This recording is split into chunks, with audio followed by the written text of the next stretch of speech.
Muy buenas noches, chicos. Vamos a empezar con el último tema de lo que es el curso de Patología 1, que se titula Patología Ambiental y Toxicológica. Entonces, aquí vamos a ver más que todo las enfermedades que son íntimamente relacionadas a la exposición ambiental. Porque recordemos que nosotros hablamos bastante de enfermedades multifactoriales, ¿no? Donde intervienen factores ambientales, estilo de vida, genética, pero acá nos vamos a centrar en esas enfermedades que son causadas directamente por sustancias, y otros factores que están en el ambiente. Es decir, causas exógenas. Entonces, en lo que es el índice, vamos a ver generalidades en el impacto en la salud, la contaminación ambiental, los agentes químicos, metales, el tabaquismo como uno de los factores más importantes de riesgo para el desarrollo de múltiples neoplasias y otras enfermedades, lesiones por fármacos y drogas y finalmente daños por agentes físicos. Entonces, empezamos con algunas generalidades. Los factores ambientales influyen en la aparición y progresión de muchas enfermedades, ¿no? De enfermedades multifactoriales, por ejemplo. Pero nosotros hablamos de enfermedad ambiental cuando los trastornos, las enfermedades son causadas directamente por la exposición a agentes químicos y físicos en el ambiente. Entonces, muchas enfermedades ambientales han sido consecuencia de grandes catástrofes medioambientales, ¿no? Por ejemplo, lo que pasó en lo de la bomba de Hiroshima-Nagasaki. O sea, toda la radiación, todos esos agentes nocivos que se liberaron, causaron un daño por muchas generaciones, muchas generaciones. Hubo una contaminación terrible y bueno, generalmente estas enfermedades ambientales son secundarias a esto, ¿no? Pero también por el proceso de industrialización, cada vez está habiendo mayor exposición y mayor daño por agentes tóxicos ambientales. Entonces, algunos antecedentes que a veces les preguntan son enfermedades por exposición a contaminantes en grandes hechos históricos, como a la niebla tóxica en el 48 en Estados Unidos, contaminación por metilmercurio en la bahía de Japón, contaminación por dioxina, una explosión de la central nuclear en Estados Unidos. Como ven, o sea, la mayoría de catástrofes son en países, sobre todo del primer mundo, ¿no? Donde tienen desarrolladas más indumentaria, donde hay mayor industrialización. Luego, contaminación por isocianato en la India, explosión de reactor nuclear en la URSS en ese entonces, en 1986, y la fusión de reactor nuclear de Fukushima en el 2011 en Japón, que es uno de los más recientes. Ahora, ¿qué impacto, qué papel juega, mejor dicho, el cambio climático en la salud? Bueno, el cambio climático es bastante importante porque ha involucrado, aparte de que evidentemente el clima cambia, ha, ha involucrado un desequilibrio de muchos gases, de muchas sustancias tóxicas, ¿no? Entonces, todo depende de la rapidez del desarrollo, depende de qué tanto impacto, de qué tan nocivo puede ser para cada organismo y también depende de la capacidad del ser humano para mitigar los daños, ¿no? Entonces, ¿cuál es la principal causa de este cambio climático y su repercusión en la salud? El famoso efecto invernadero, ¿no? Que ustedes seguro ya han escuchado, que involucra un montón de gases tóxicos, como por ejemplo, aquí podemos ver, a ver, déjenme hacer un zoom, dióxido de carbono, óxido nitroso, el metano, el ozono, el vapor de agua, ¿no? Esos son algunos de los gases como protagonistas de estos gases de efecto invernadero, que más adelante vamos a ver que tienen un gran impacto en la salud. Ahora, ¿es posible que el cambio climático tenga tanto impacto en la salud humana? Sí, puede afectar a nivel sistémico, a nivel cardiovascular, a nivel respiratorio, porque hay mucha polución del aire, ¿no? Por ejemplo, el ozono, que es un agente tóxico secundario al efecto invernadero, afecta bastante a las personas asmáticas, ¿no? Y creo que una de las poblaciones más susceptibles a este cambio climático son las personas asmáticas, porque son muchos los gases tóxicos que exacerban estas crisis asmáticas en estos pacientes. Por ejemplo, como el ozono, el dióxido de nitrógeno, el dióxido de azufre, ¿no? Son los que más afectan a esta población. También puede haber enfermedades neurológicas por contaminantes neurotóxicos, por ejemplo, los metales pesados, ¿no? El plomo, el cadmio, el mercurio. ¿Puede haber afectación a nivel gastrointestinal? Claro que sí, porque ¿cuántas personas consumen aguas contaminadas, no? Pueden haber enfermedades infecciosas transmitidas por vectores también. ¿Y qué tienen que ver el cambio climático con las enfermedades transmitidas por vectores? Bueno, lo podemos ver aquí en Lima, ¿no? ¿Cuándo se han visto tantos casos de dengue como este año en Lima, ¿no? Sí, normalmente estas enfermedades por vectores, yo les decía que estaban en zonas tropicales, pero ¿qué pasa? Que el cambio climático ha favorecido a estos vectores, ¿no? En este caso el mosquito Aedes, que lleva el virus del dengue. Ha favorecido su desarrollo más rápido, su mayor supervivencia, su mayor reproducción. Entonces, es por eso que mientras haya tanto calor, la temperatura esté tan alta, entonces el dengue va a seguir propagándose. Y si no tomamos las medidas preventivas, todavía peor. Y también provoca casos de desnutrición, el cambio climático. ¿Por qué? Porque el cambio climático afecta a muchas cosechas, ¿no? Y hay muchos agricultores, muchas personas que su día a día depende de las cosechas y muchos se alimentan de lo que producen, ¿no? Entonces, si hay mal clima, hay mala cosecha y por lo tanto, menor alimentación. Ya, la contaminación ambiental, vamos a ver primero la toxicidad de agentes químicos. Entonces, primero vamos a ver la contaminación del aire. Aquí podemos encontrar lo que es aire externo y aire interno. En pocas palabras, aire externo es los espacios abiertos, ¿ya? La contaminación de todo el ambiente exterior. Y la contaminación del aire interno es de los ambientes, por ejemplo, tu casa, tu trabajo, tu universidad. Nosotros, por ejemplo, que somos estudiantes de medicina, el hospital es un lugar de aire interno. En cambio, el aire externo son los lugares al aire libre, como les decía. Entonces, cuando yo hablo contaminación del aire externo, aquí hay una mezcla de contaminantes gaseosos. Y estos son los mayores protagonistas, los principales contaminantes. Aquí estoy hablando pues de las grandes ciudades, ¿no? ¿Por qué? Porque en las grandes ciudades hay mayor industrialización y por lo tanto hay más emisión de gases tóxicos. Aquí en Perú, Lima, Arequipa, Huancayo, Tacna, son ciudades que se van industrializando poco a poco, ¿no? Se van urbanizando. Entonces, aquí puede encontrar el SO2, que es el dióxido de azufre, que se produce por quema de carbón, por quema de petróleo. También el O3, que es el ozono. El CO, que es el monóxido de carbono. El CO, por ejemplo, es uno de los principales contaminantes por hornos, por los cigarros, por los motores de carro, ¿no? Ahí lo podemos encontrar. El NO2 es el dióxido de nitrógeno, el PBO es el óxido de plomo y también materias en formas de partículas. El ozono, hago un hincapié acá, nosotros lo tenemos de forma exógena y endógena. El ozono se produce por la interacción de la radiación ultravioleta y el oxígeno, ¿no? Y se va a quedar en nuestra atmósfera terrestre. Pero también tenemos un ozono que se libera por emisiones industriales, por las grandes fábricas. Ya ese ozono que se libera por las industrias es súper tóxico. ¿Por qué? Porque libera radicales libres. Y si yo me acuerdo, los radicales libres son los que dañan las células, ¿no? Son muy tóxicos para las células.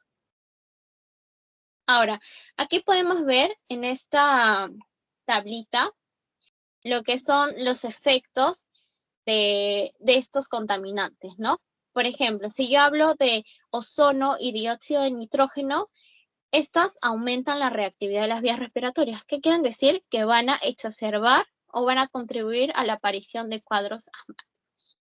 ¿Ya? El dióxido de azufre aumenta síntomas respiratorios, aumento de hospitalizaciones y contribuye a que la función pulmonar disminuya. Los aerosoles ácidos alteran el aclaramiento mucociliar. Acuérdense que el epitelio ciliar cilíndrico de mi pulmón permite barrer partículas extrañas, ¿no?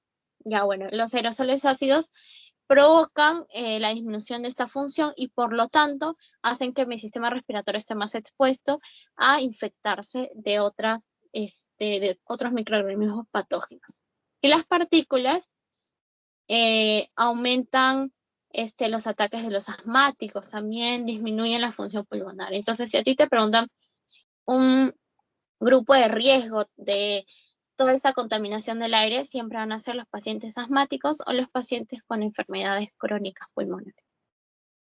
Ahora, ejemplos de contaminación del aire externo puede ser la niebla tóxica, la lluvia ácida. En la lluvia ácida, sobre todo, participan los óxidos de azufre y de nitrógeno. Miren el color.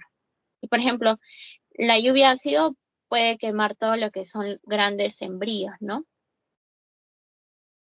Ya.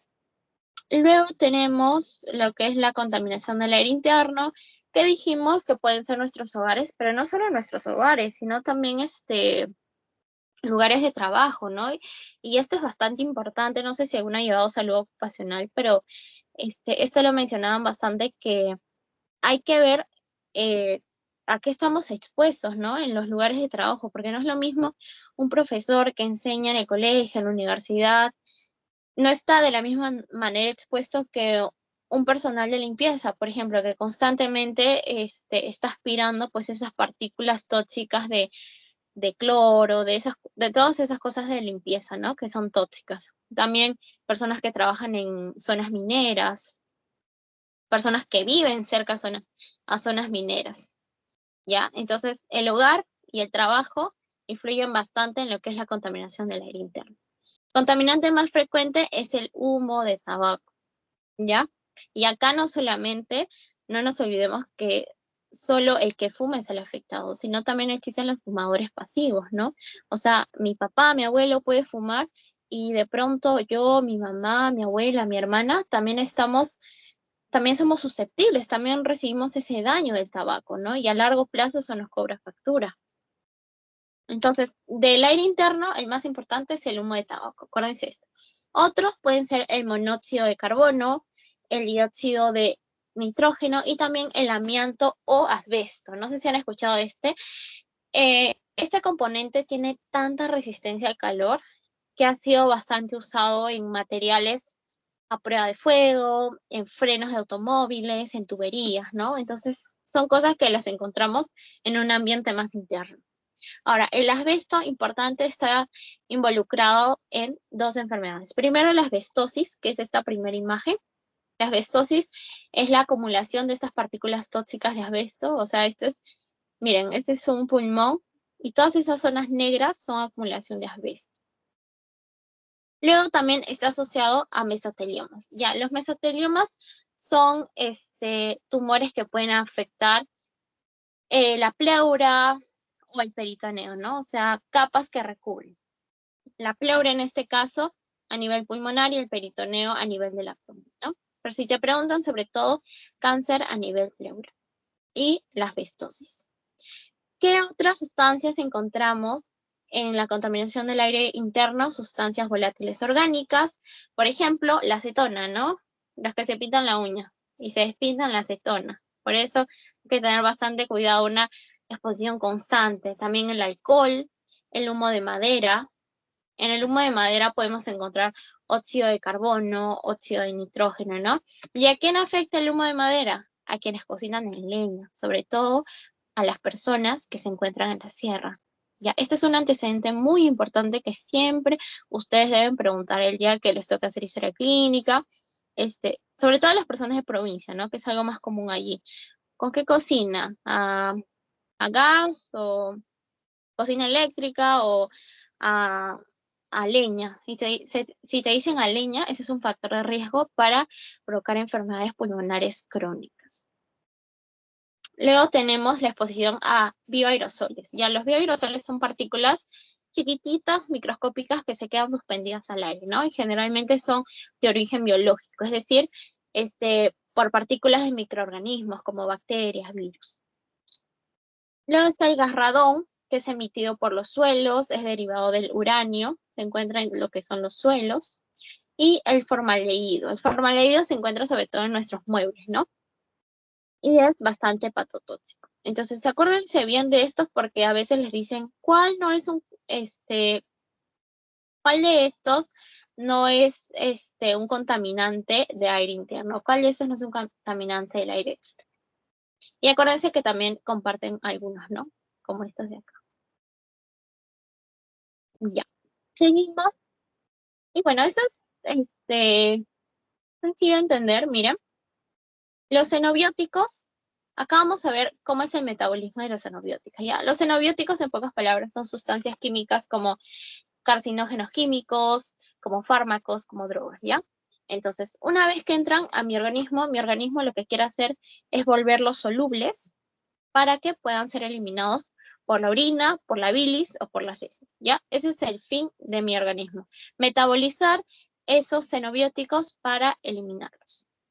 Ahora, para su eliminación tienen que pasar por estas dos reacciones.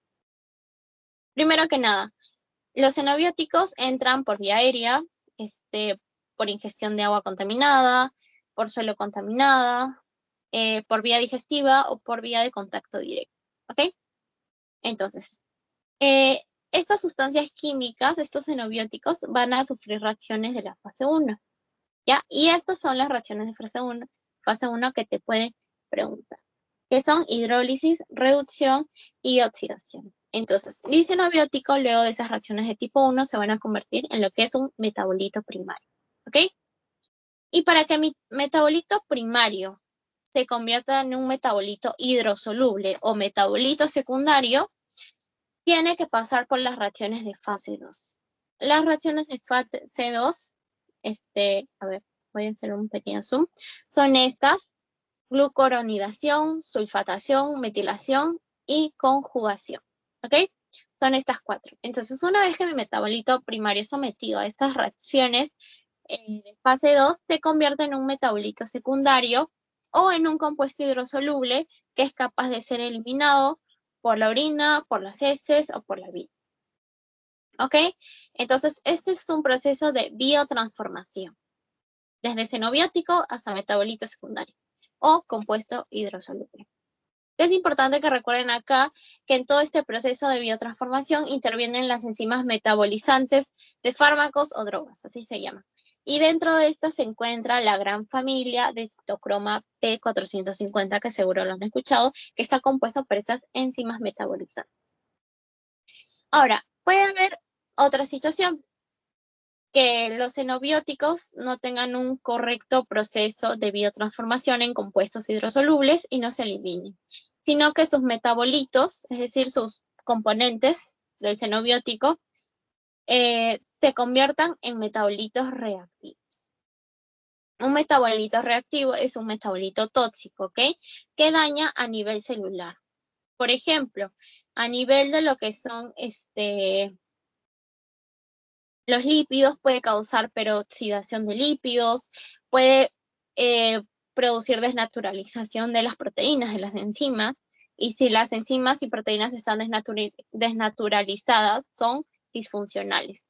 O a nivel del ADN puede causar genotoxicidad y ese acúmulo puede causar mutaciones.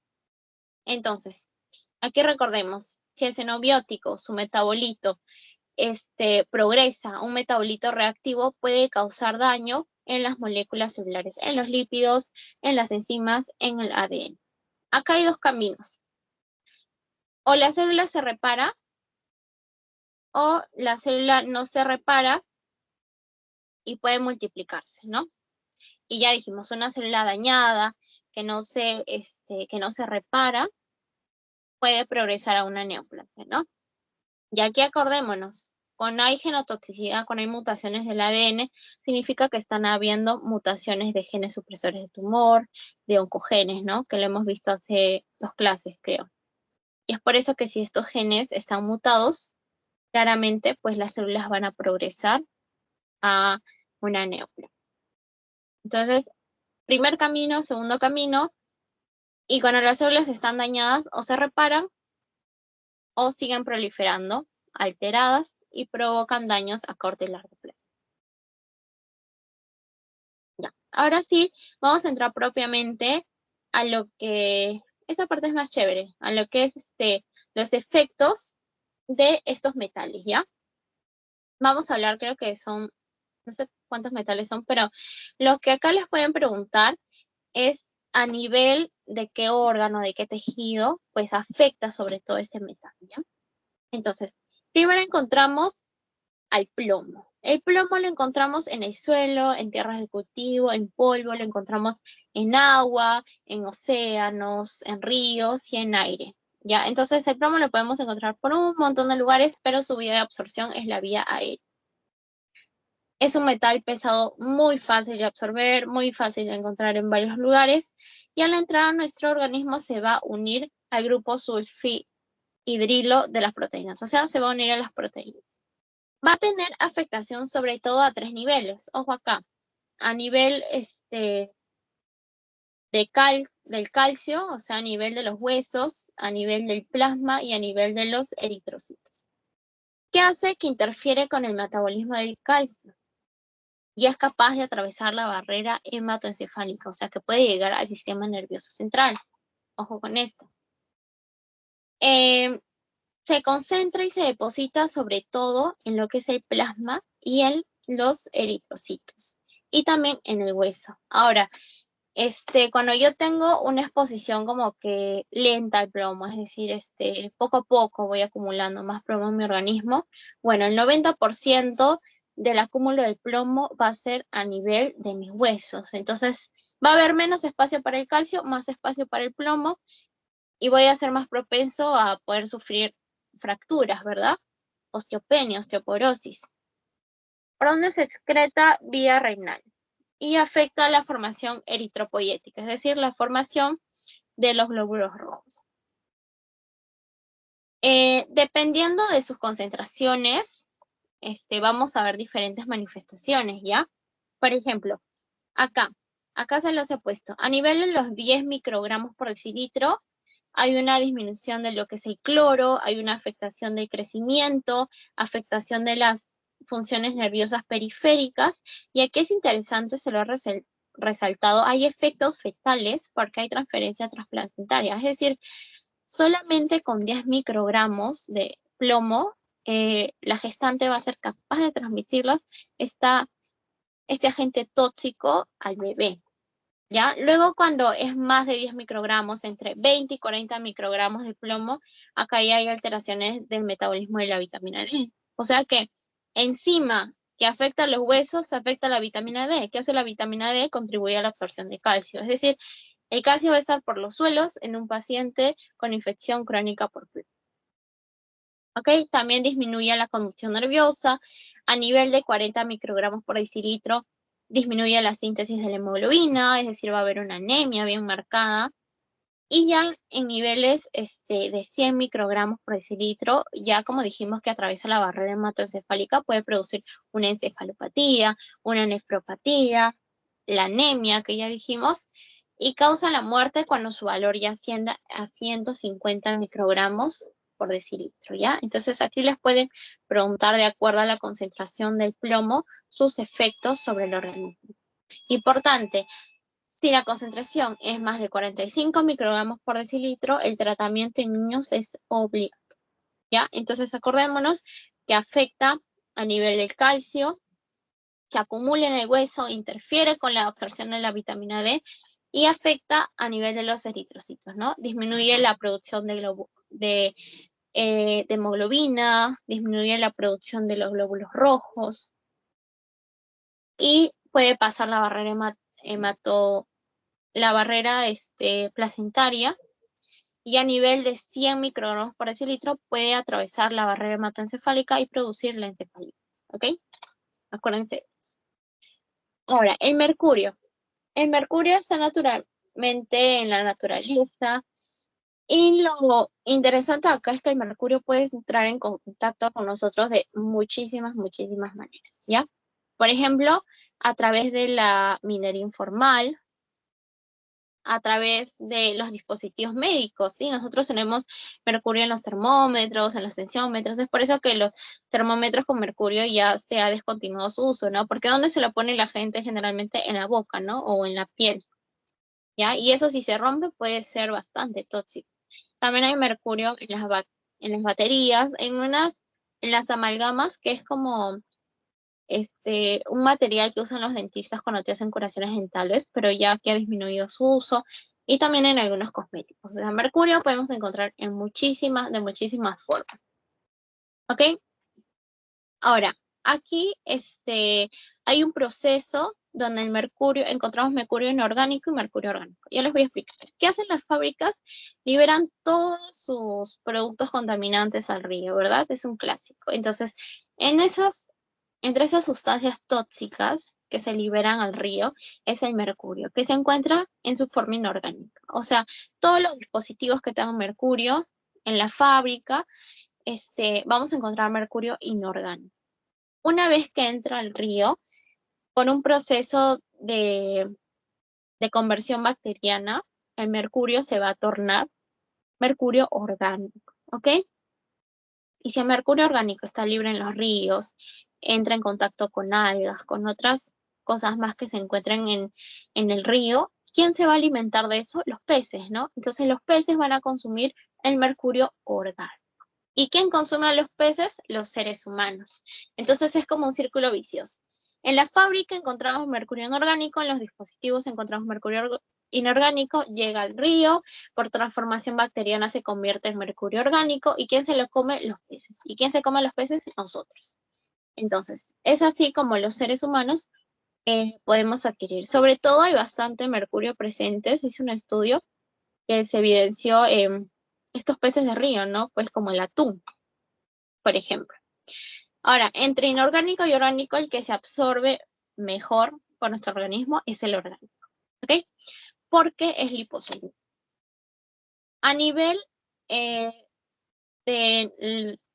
a nivel del hígado, a nivel del sistema nervioso y a nivel de la piel puede causar daños el mercurio.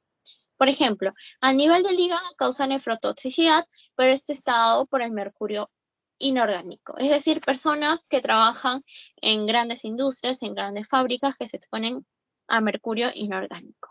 Acá hay un síndrome nefrótico, ustedes ya saben por fisiopatología, el síndrome nefrótico de tipo glomerulonefritis membranosa. ¿Qué quiere decir esto? En la glomerulonefritis membranosa hay un depósito de complejos inmunes secundarios a la presencia de mercurio. Entonces, síndrome nefrótico es igual a pérdida de un montón de proteínas, ¿no? Ese va a ser la manifestación a nivel renal. A nivel del sistema nervioso, aquí sí es dado por el mercurio orgánico. Ahora, el mercurio orgánico puede ser o metilmercurio o etilmercurio, ¿ya? Pero lo importante que sepan es que la neurotoxicidad está dado por el mercurio orgánico. Aquí que se afecta, hay afectación a nivel visual, hay parestesias, o sea, parestesias quiere decir que hay sensaciones anormales en la piel, sensaciones de adormecimiento, sensaciones de hormigueo, por ejemplo. ¿Ya? Hay ataxias y pérdida auditiva. Ataxia, ¿por qué? Ataxia es el desequilibrio, la alteración de la marcha. Y la ataxia es un símbolo de que algo está mal en mi cerebelo. Y en efecto, en la neurotoxicidad por mercurio orgánico hay atrofia cerebral y atrofia cerebelosa. Entonces, si mi cerebelo está atrofiado, está afectado, evidentemente mis funciones de equilibrio, de la marcha van a estar afectados y por eso hay ataxia. Ahora, en el cerebelo la que está afectada es la capa granulosa, ¿ya? Por si les preguntan, la capa granulosa. Y finalmente, a nivel dérmico, a nivel de la piel, por exposición, por ejemplo, de tubos fluorescentes con contenido mercurio, es decir, por contacto directo con mercurio, pueden haber diferentes lesiones, como lesiones de hiperpigmentación, formación de múltiples quistes, como se pueden ver en esta imagen, lesiones papulares, e histopatológicamente vemos una hiperkeratosis. ¿Ya? Y la hiperkeratosis es el engrosamiento de la capa más externa de la epidermis. ¿Ya? La epidermis tiene 5 capas y su capa más externa es la capa granulosa. Entonces, cuando esa capa granulosa se engrosa, se le llama hiperkeratosis. Vamos avanzando. Luego tenemos lo que es el arsénico y el cadmio. ¿Ya? Arsénico no es lo mismo que asbesto, ¿ok? No vayan a confundir eso. Arsénico también es uno de los más preguntados, donde lo encontramos pesticidas y en conservantes de maderas, ¿ok? ¿Por qué se usa, por ejemplo, en conservantes de madera? Porque ayuda a que las polillas, pues las termitas, las polillas, no se estén comiendo la madera, pero al mismo tiempo tiene un efecto tóxico. Ahora, es bioacumulable en la cadena alimenticia. ¿Qué quiere decir la bioacumulación? Nosotros tenemos una cadena alimenticia, ¿no? Que empieza desde lo más micro hasta lo más macro, es decir, desde bacterias hasta, creo que en el último estaba un cóndor, ¿no? O algo así, una ave carroñera. Ahí está. Entonces, a lo largo de la cadena, miren, con esta imagen podemos ver el, el arsénico en este caso tiene una concentración, digamos, de 0,004. Luego, la bacteria se lo consumen y se va acumulando y la concentración de arsénico dentro de la bacteria aumenta. Luego, un pescadito, un pez se alimenta de estas bacterias y su concentración de arsénico se va aumentando dentro de su organismo. Y así sucesivamente hasta llegar a cantidades mucho mayores del inicial en el último ser vivo de la cadena alimenticia. ¿Y esto por qué? Porque en este caso, por ejemplo, este pececito no se alimenta solo de una bacteria, sino de muchas bacterias contaminadas por este arsénico, ¿no? Entonces, es por eso que va a ir acumulando concentraciones. Y desde el nivel inicial hasta el nivel final de bioacumulación de arsénico, las cantidades se pueden multiplicar, ¿ya? Entonces, su forma más tóxica son los compuestos trivalentes. Y aquí encontramos dos escenarios, intoxicación aguda o crónica. Bueno, el agudo está más relacionado con un acto ya premeditado, homicidio, suicidio, ¿no? Pero ya cuando hablamos de infecciones crónicas, ya estamos hablando de una infección por mucho tiempo, una exposición por mucho tiempo al arsénico. Ahora, aquí que es importante que el arsénico interfiere en la fosforilación oxidativa mitocondrial. En pocas palabras, hace que el oxígeno y el ATP, que es nuestro combustible celular, disminuya. Entonces, todo esto me va a llevar a una afectación del sistema cardiovascular, sistema digestivo, neurológico. Y a nivel neurológico, ¿qué pasa cuando a nivel neurológico me falta oxígeno, me falta ATP? Hay encefalopatía, ¿ya? Hay encefalopatía y también puede haber neuropatía periférica. Es decir, se afectan los nervios, el sistema nervioso central y los nervios periféricos. Bueno, además la exposición crónica está bastante relacionada a lo que son neoplasias cutáneas, de vías respiratorias, de vejiga. Y miren, a nivel cutáneo, por ejemplo, tenemos el carcinoma de Bowman. Ustedes ven aquí hay zonas bien rojitas, es por el incremento de todo lo que es el flujo sanguíneo a nivel de este carcinoma de Bowman. Y también tenemos lesiones blanquecinas, que es los famosos leucodermas, por intoxicación crónica de arsénico. Entonces, su manifestación más evidente siempre van a ser las cutáneas. Carcinoma de Bowman, pero también cáncer a nivel de la vejiga, a nivel respiratorio, y los leucodermas, que son lesiones blanquecinas, y también pueden haber lesiones de hiperpigmentación. Ya, y el cadmio, el cadmio, ¿dónde lo encontramos? En materiales recargables, o sea, baterías, en aleaciones, en pigmentos, y también es bioacumulable. Miren su tiempo de semilla, es un montón, 20 años, ¿ya? Y la vía de ingreso es vía respiratoria y vía digestiva. Ya, eso también les preguntan a veces, la enfermedad de Itai-Itai. Ya, esta enfermedad, Itai-Itai se llama dolor, ¿ya? Y esto fue causado por el consumo en una ciudad de Japón, si no me equivoco, fue causado por el consumo de arroz, de cereales, de alimentos que fueron lavados por ríos contaminados por cadmio, ¿ya? O sea, el cadmio que contaminó el río fue utilizado para lavar diferentes alimentos que luego lo consumió la población y muchos de ellos desarrollaron esta enfermedad del Itai-Itai.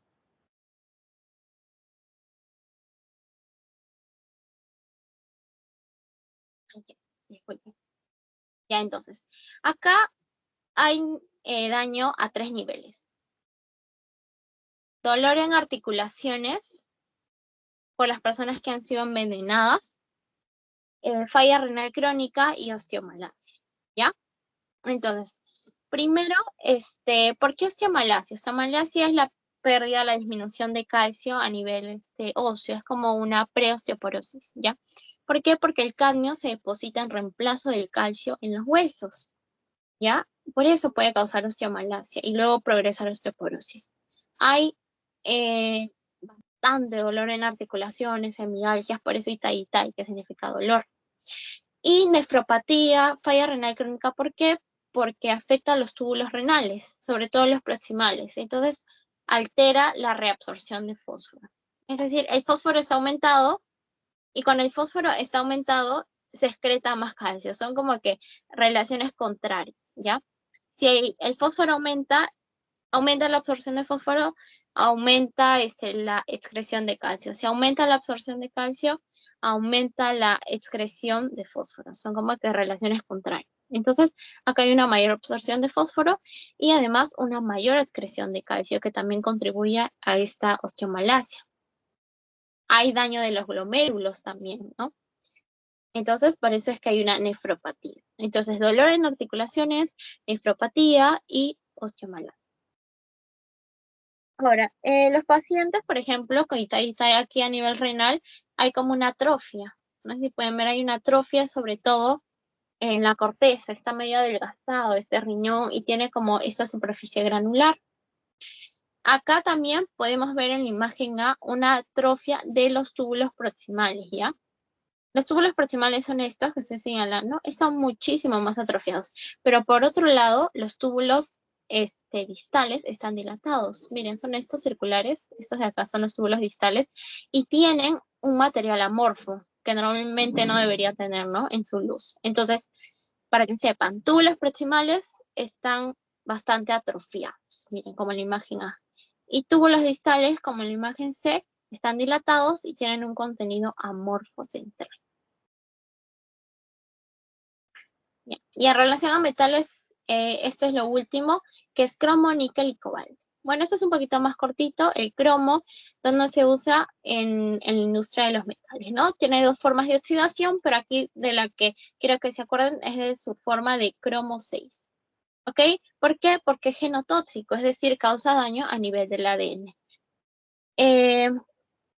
Causando mutaciones en muchos genes. ¿Y está asociado a qué tipo de cáncer? Sobre todo cáncer pulmonar, ¿ya? Esto es importante porque si han visto varios metales, varias sustancias están relacionadas al cáncer pulmonar, ¿ya? Entonces está bien que hagan una listita de cuáles están relacionadas al cáncer pulmonar para que lo tengan en cuenta si es que les preguntan. Y también el cáncer a los senos paranasales.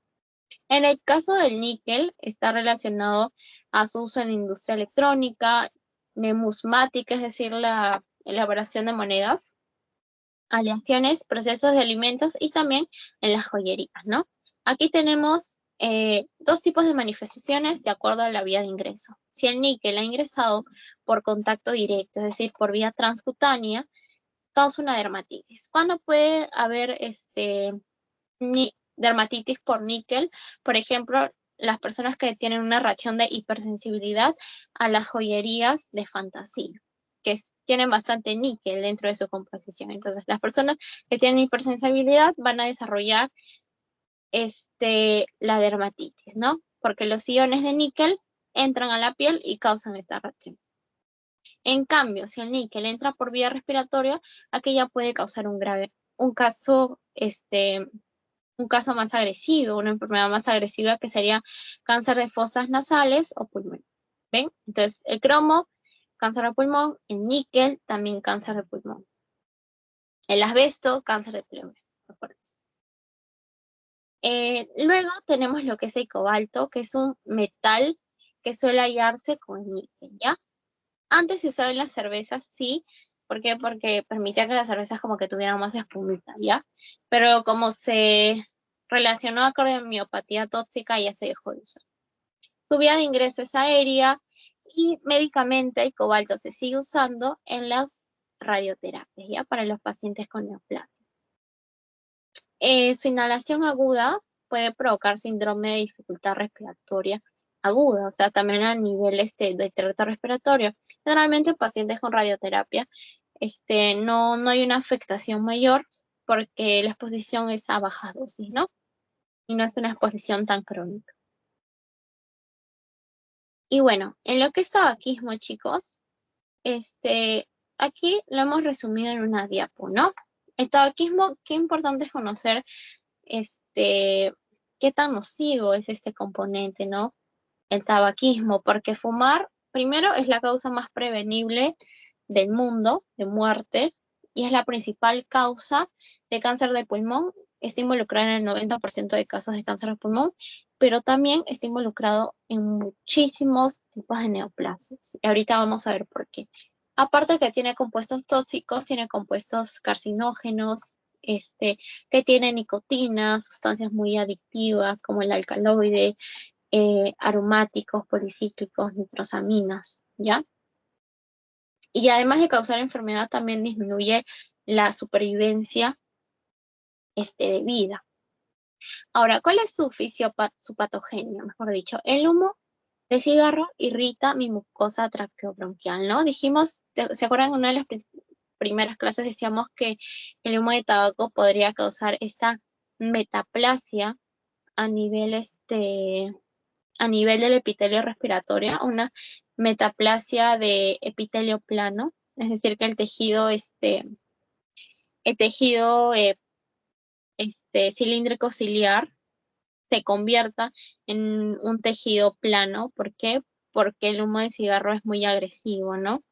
Y aquí disminuía la función mucociliar de lo que era el tracto respiratorio. Entonces causa un proceso de inflamación crónica y puede causar una metaplasia que puede progresar a cáncer.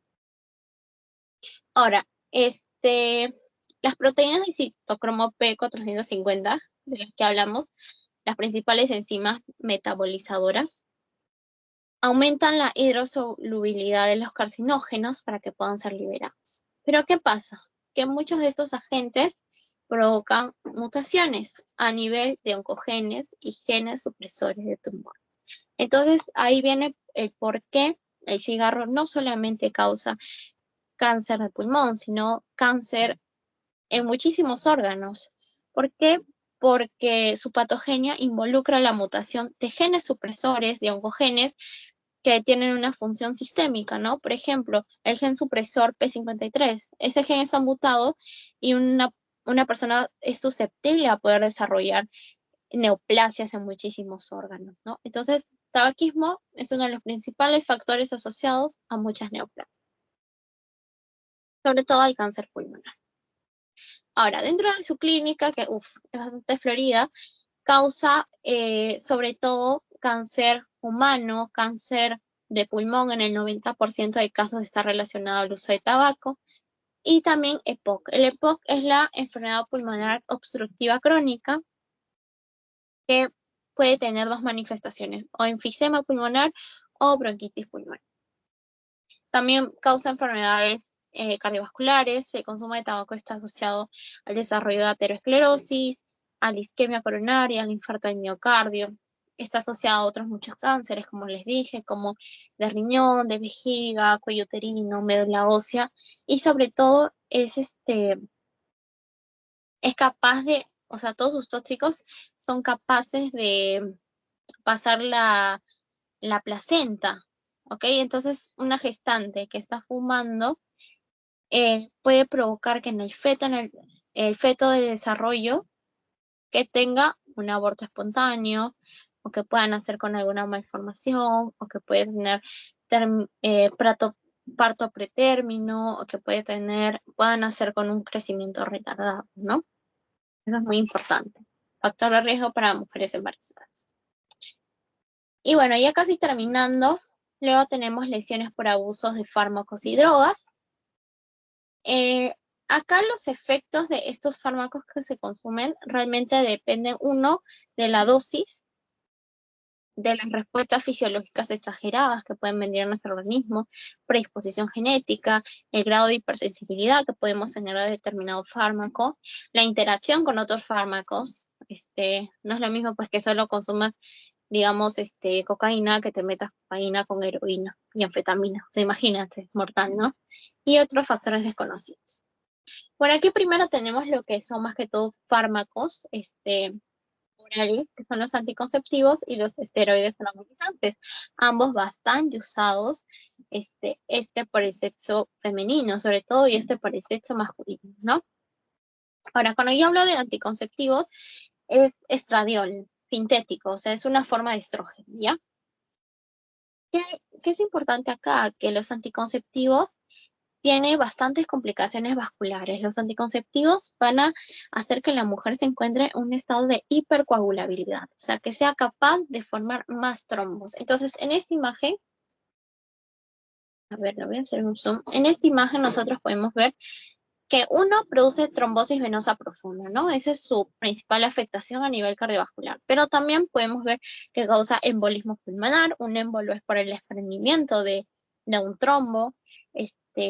Causa trombosis en la vena hepática, en la vena mesentérica. Entonces, en pocas palabras, el consumo anticonceptivo, sobre todo a largo plazo, me lleva a un estado de hipercoagulabilidad, ¿no? De producir muchos trombos. Ahora, también está asociado a neoplasia, sí. Eh, Se dice que al carcinoma de mama, pero todavía está en discusión, al carcinoma escamoso del cuello uterino. Siempre los factores hormonales, si tienes bastantes hormonas, un desequilibrio hormonal, esto te puede llevar sobre todo a carcinoma de cuello uterino, carcinoma de ovarios, ¿ya? Y esto está más asociado a pacientes que lo consumen por más de 5 años. Mientras mayor sea el consumo, mayor puede ser el efecto, peor puede ser el efecto. También asociado a adenomas hepáticos, ¿ok? Y a nivel cutáneo puede haber pigmentación facial que se le conoce como cloacia. Ahora, por otro lado tenemos los esteroides anabolizantes, ¿no? Estos son como sintéticos análogos de la testosterona, o sea, son como testosterona, pero digamos artificial, ¿no? Ahora, ¿qué es lo interesante de esto? Que estos esteroides tienen efectos 10 a 100 veces mayor que la testosterona. Es bastante su efecto, es mayor su impacto, por eso también hay muchísimos más efectos secundarios, muchísimos más efectos adversos. Puede haber detención del crecimiento, puede haber acné, siempre la testosterona está relacionada con aumento del acné. Ginecomastia, es decir, aumento de las glándulas mamarias. ¿Por qué? Porque cuando una persona toma esteroides, tu cuerpo lo interpreta como que, bueno, yo estoy recibiendo fuente exógena de esteroides. Entonces la fuente endógena, la producción endógena de testosterona, se suprime. Y si se suprime la fuente endógena de testosterona, hay aumento de otras hormonas como el estrógeno. Entonces, si aumenta mi estrógeno, aumenta la posibilidad que crezca el tejido mamario, lo que lleva a esta ginecomastia. También puede llevar a lo que es la atrofia testicular. Y estos esteroides anabolizantes también llevan a crecimiento del vello facial. ¿Okay? Luego tenemos lo que son el abuso de drogas. Bueno, tenemos heroína, cocaína, anfetaminas, alucinógenos. De todas estas, los que tienen un efecto depresor del sistema nervioso central son la heroína, y los disolventes orgánicos, ¿ya? La heroína, su sobredosis se caracteriza por la hipotermia, por bradicardia, depresión respiratoria. ¿Ya? Y esto es muy, muy peligroso, ¿no? Porque te puede provocar una parálisis cardiorrespiratoria y muerte. Luego tenemos la cocaína. La cocaína causa euforia, estado de emocional lábil, es decir, que la persona tiene cambios muy intensos, muy rápidos, muy bruscos. También hay presencia de arritmias, ¿no? Entonces el sistema nervioso simpático se activa en este caso y puede haber muerte súbita, ¿no? O sea, de todos estos, el que tiene más riesgo de muerte súbita es la cocaína. En el caso de las anfetaminas, a nivel del sistema nervioso central, actúa liberando dopamina. ¿Qué hace la dopamina? Aumenta euforia, hay estados de alteración conductual, hay paranoia. Luego los alucinógenos causan efectos simpático-miméticos. Cuando yo hablo de efectos simpático-miméticos, quiere decir que se está liberando hormonas, neurotransmisores adrenérgicos, ¿no? Adrenalina, noradrenalina. ¿Y qué hacen eso? Aumentan las palpitaciones, taquicardia, pueden haber arritmias, puede haber coma profundo, convulsiones. Y finalmente los disolventes orgánicos son también depresores del sistema nervioso central, pueden conducir a un coma, un paro respiratorio, y su consumo crónico afecta el hígado, es nefrotóxico a nivel del sistema nervioso renal y tiene una asociación bien importante con el desarrollo de leucemia mieloide aguda, ¿ya? Los disolventes orgánicos. Ahora, en lo que son las complicaciones por el abuso de drogas, acá, intravenosas, encontramos a nivel del sistema nervioso central que dijimos coma, paro respiratorio, ¿no? A nivel pulmonar están los famosos granulomas de talco. Granulomas de talco es un hallazgo muy común en pacientes consumidores de drogas. En la piel pueden haber abscesos, celulitis, venas trombosadas. ¿Y qué pasa cuando estos pacientes drogadictos pues se inyectan con jeringas contaminadas? Pueden provocar la entrada de agentes infecciosos, ¿no? Produciendo bacteriemia, es decir, la presencia de bacterias en sangre, que pueden llegar a nivel del corazón y causar una endocarditis, una infección a nivel del corazón, ¿no? Eh, Siempre que tengan un caso de endocarditis o así vayas a ver, un factor de riesgo siempre es el consumo de drogas, ¿ok? ¿Y qué otras infecciones puedes adquirir por un pinchazo, una jeringa infectada, VIH, hepatitis C, ¿no? Entonces aumenta el riesgo para eso. Y bueno, finalmente tenemos los daños por agentes físicos, ¿ya? Aquí vamos a encontrar 4 escenarios: traumatismos mecánicos, lesiones dérmicas, eléctricas y lesiones por radiación ionizante. Entonces, traumatismos mecánicos son más que todo por fuerzas externas mecánicas, ¿ya? Y dependiendo de la forma del objeto, de la cantidad de energía, del impacto, de los órganos comprometidos, van a haber diferentes manifestaciones clínicas. Contusiones son lesiones cerradas, hemorrágicas, una hemorragia interna, que con el tiempo se reabsorben, ¿no? Si son pequeñas, equimosis; si son grandes, hematomas. Luego tenemos las abrasiones, que es una pérdida de la continuidad cutánea, es como un raspado, o sea, en palabras simples es como un raspado, ¿no? Luego tenemos las laceraciones, que son mucho más profundas que las abrasiones. Miren, pueden pasar la epidermis, la dermis, tejido subcutáneo e incluso llegar a lo que es el tejido muscular. Las incisiones son divisiones deliberadas de la piel, ¿no? O sea, por ejemplo, operaciones, ¿no? Ya es como que un traumatismo necesario, o sea, previamente calculado para un proceso quirúrgico. Y luego tenemos las punciones, que son heridas penetrantes profundas. Generalmente las punciones son consecuencia de, ¿cómo se llama? Por punzocortantes, por heridas de bala, y generalmente tienen un punto de entrada, pero también un punto de salida, como lo pueden ver acá. Y son bastante profundas. Bueno, luego tenemos las lesiones dérmicas.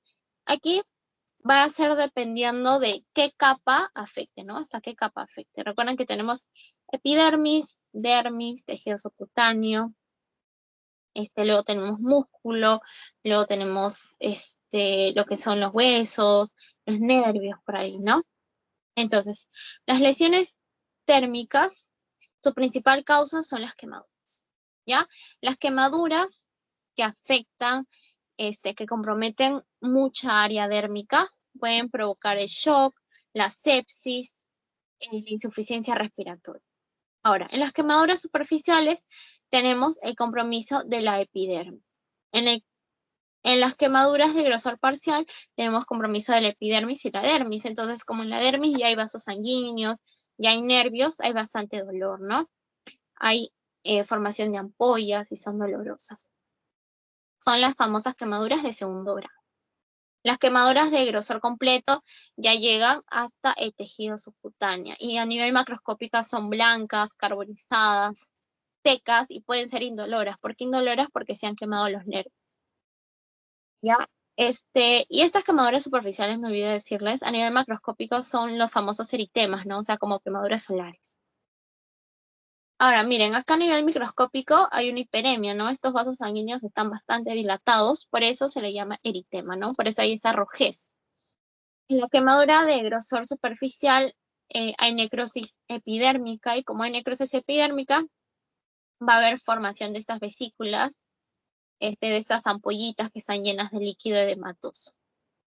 Y en quemaduras de grosor completo ya hay necrosis de tipo coagulativa, acuérdense, porque en las zonas de quemaduras hay no hay presencia pues de oxigenación, ¿no? Entonces hay un tipo de necrosis coagulativa que afecta hasta el tejido celular subcutáneo y puede haber exudado. Y bueno, luego en las lesiones eléctricas. Ya las lesiones eléctricas es por contacto con corrientes eléctricas de bajo o alto voltaje, ¿no? También la intensidad va a determinar el grado, la gravedad, la afectación de estas lesiones. Entonces, puede haber afectación local, como quemaduras, o puede haber hasta afectación sistémico con el compromiso del corazón, falla respiratoria.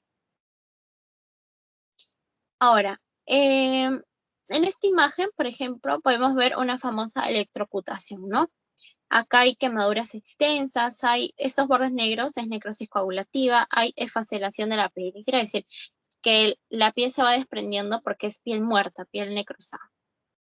¿Ok? Y a nivel histopatológico, esto de amarillito es la región subepidérmica debajo del epidermis y es la lesión, la zona de necrosis, ¿no? Se ha pintado con un tinte especial y vemos que a nivel epidérmico está todo dañado, hay zonas blanquecinas de facelación, de disrupción cutánea.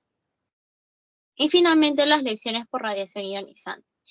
Bueno, acá las principales fuentes de radiación ionizante son los rayos X, rayos gamma, neutrones de energía, partículas alfa, beta, ¿no? Importante saber que el 50% de la radiación que recibimos proviene de dispositivos médicos de radioisótopos que son importantes para el diagnóstico y tratamiento de cáncer. Entonces, siempre que nosotros mandemos hacer algo de imagenología, siempre hay que tener en cuenta el grado de radiación, ¿no? Una tomografía es como hacerle a un paciente 100 radiografías, imagínense, tiene bastante carga de radiación. Una resonancia no tiene radiación, pero por eso mismo es un dispositivo, un procedimiento mucho más caro, ¿no? La ecografía, por ejemplo, ¿en qué paciente está contraindicado? En pacientes gestantes, ¿no? Entonces, ¿de qué va a depender los efectos de la radiación ionizante? De la frecuencia de liberación, de los efectos sobre los tejidos, de qué tanto daño vascular causa. Entonces, aquí podemos encontrar complicaciones no neoplásicas y neoplásicas.